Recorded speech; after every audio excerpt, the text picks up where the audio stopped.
Nesse vídeo nós vamos conhecer Imperador Deus de Duna, o quarto dos 6 livros escritos pelo Frank Herbert dentro da saga Duna.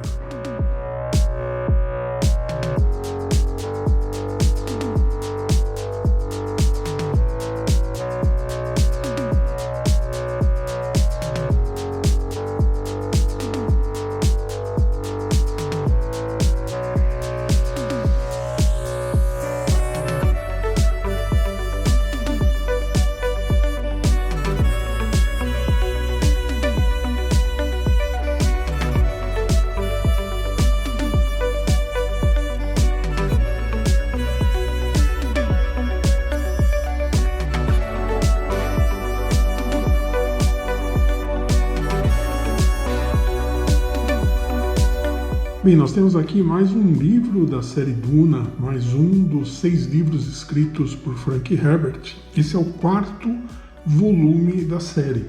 Ele é um livro que foi escrito em 1981, tem 493 páginas, e ele abre, na verdade, uma nova trilogia a partir da primeira, que é composta pelos 3 livros que nós já apresentamos aqui.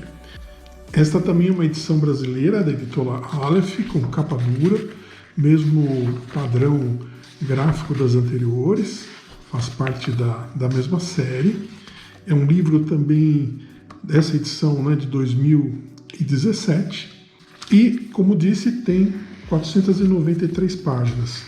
A história, como falamos, ela inicia uma nova trilogia, um novo arco, como se fala, de história. Os primeiros 3 livros fecham a história do Paul Atreides, desde o surgimento dele como um garoto ainda, até o seu crescimento, ele ganhou poder e tudo mais. E nesse livro, quem é o Imperador Deus, que dá nome ao livro, é o filho dele, que é o Leto Atreides. Embora a história se passe a 1000 anos depois da história original, a gente sabe que por mudanças de DNA, uma série de modificações, o Imperador Deus, que é o Leto Atreides II, filho do Paul Atreides, ele tem mais de 1000 anos, Segundo a história, ele viveu 3.500 anos. E nesses muitos anos que ele viveu, ele governou o Império. Aqui nós também temos uma resenha na contracapa, que ele fala uma 4ª visita à distante Arrakis, tão fascinante quanto as outras 3 e cada vez mais atual. Então ele diz: milênios se passaram em Arrakis desde que os eventos narrados em Duna, e o planeta, que antes era desértico, agora está verdejante e vigoroso. Então houve uma mudança também no planeta. O Imperador Deus, que garantiu uma paz forçada em todos os planetas, consegue vislumbrar o futuro. Aliás, é um ponto interessante da história.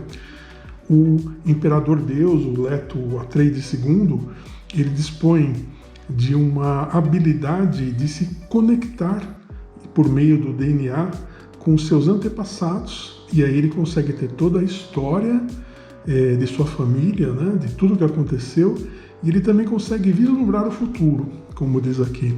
Essa capacidade dele permite que ele governe escolhendo o melhor futuro para aquilo que ele está governando, e nem sempre essas escolhas agradam a todos, E aí começam todas as divergências e todas as questões que permeiam aí o livro nessas suas 493 páginas.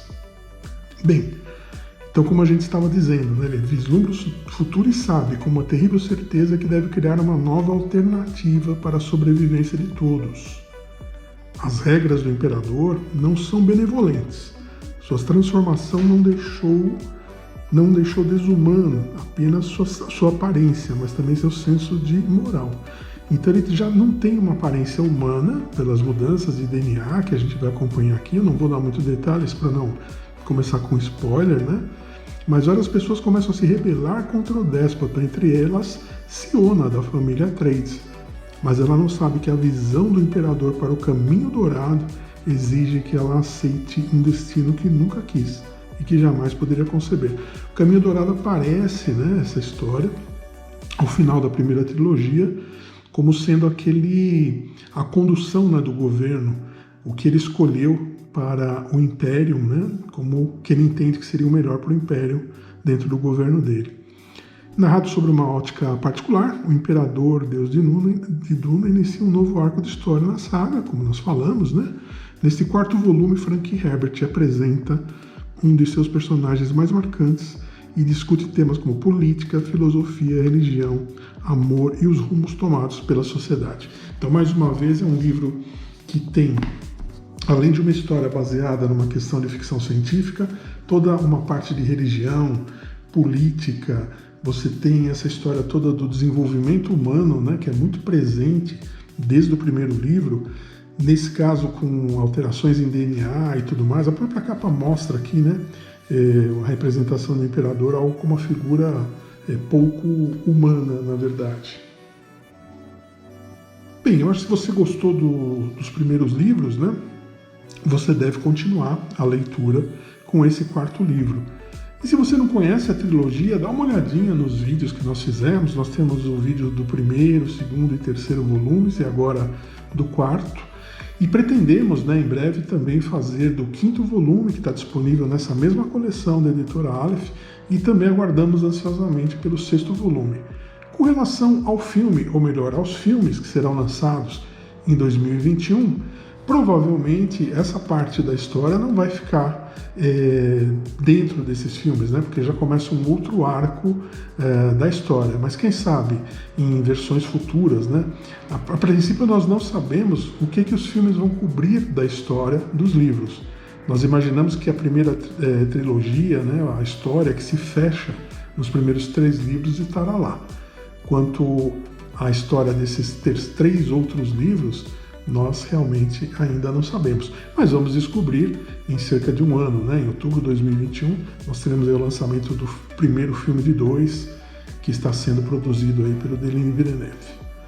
Bem, é isso que eu queria falar sobre esse livro. Espero que ele tenha despertado em você a curiosidade de ler mais um livro da saga Duna. Se você ainda não começou, comece a ler os livros Duna, vale realmente a pena.